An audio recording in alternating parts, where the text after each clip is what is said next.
नमस्कार, मैं रितिका ठाकुर। चंबा हलचल में आपका स्वागत है।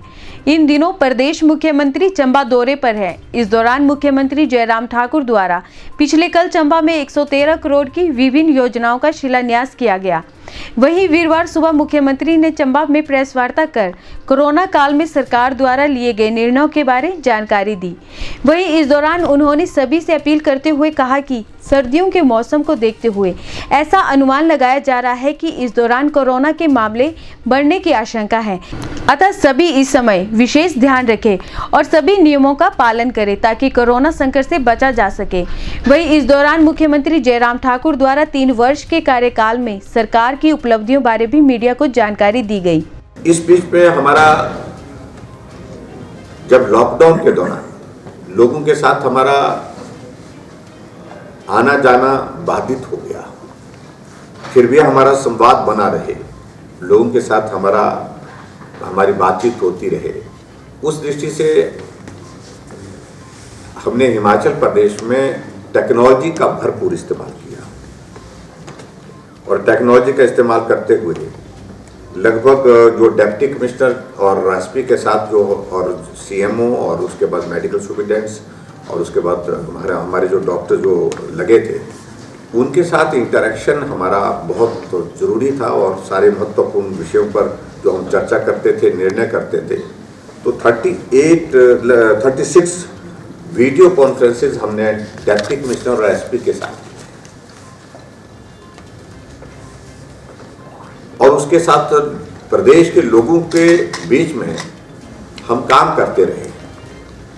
तो उस दृष्टि से हमने लगभग 38 जो है वो वर्चुअल रैलीज की है। वर्चुअल रैलीज यानी कि कहीं किसी विधानसभा क्षेत्र में शिलान्यास के कार्यक्रम है, उद्घाटन के कार्यक्रम है, ताकि काम भी गति पकड़ता रहे, काम भी चलता रहे उस दृष्टि से।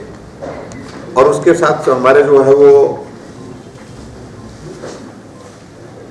पर्टिकुलरली जो बेनिफिशरीज हैं उनके साथ हाउसिंग स्कीम के तहत जिनको मकान मिला उनके साथ भी इंटरेक्शन किया, उनके साथ भी हमने वर्चुअल प्रोग्राम किए। इसके अलावा कोरोना वॉरियर्स हैं उनके साथ भी हमने इंटरेक्शन किया। आशा वर्कर हैं पूरे स्टेट के, उनके साथ हमने जो है वो इंटरेक्शन किया। पंचायत के इलेक्टेड रिप्रेजेंटेटिव्स हैं, नगर परिषद नगर निगम के जो चुने वो प्रतिनिधि हैं उनके साथ इंटरेक्शन किया, जिनके समाज से हम जुड़े रहे। उस दृष्टि से हमने वो प्रयत्न किए हैं, प्रयास किए हैं। और मुझे इस बात की भी प्रसन्नता है कि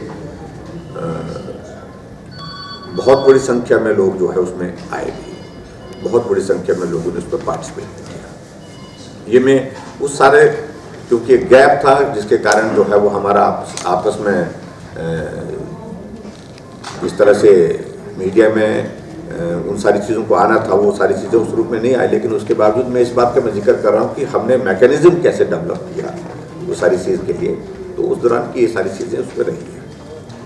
अब जो वर्तमान में मैं इस बात को कह सकता हूँ कि जहाँ तक कोरोना की सिचुएशन है, अभी हाल ही में हम पिछले कुछ अरसे से जब से अनलॉक फेज चले हैं हमारे, और मामलों में बढ़ोतरी हुई है। मैंने कल भी जिस प्रकार से कहा, लगभग 2.5 लाख लोगों को हम हिमाचल प्रदेश में जो दूसरे पदार्थों में फंसे होते हिमाचल के रहने वाले, उनको लाने में हम सफल हुए हैं, लाए हैं। और उसके साथ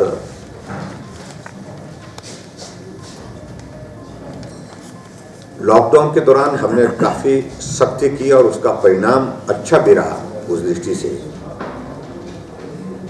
कि कोविड को एकदम फैलने से, जो कम्युनिटी स्प्रेड की दृष्टि से जो है उसको रोकने में काफ़ी हद तक कामयाब हुआ। लेकिन अब जो पूरे देश भर में जब अनलॉक फेज चल रहा है, तो ऐसे में अब आने और जाने में रिस्ट्रिक्शंस नहीं है। अभी इंटरस्टेट मूवमेंट जो है वो खोल दी गई है, इकोनॉमिक एक्टिविटीज़ हमारी शुरू हो गई है, और उसमें हमारा टूरिज्म सेक्टर भी हमारा खुल गया है। और उसके साथ साथ में जो हमारे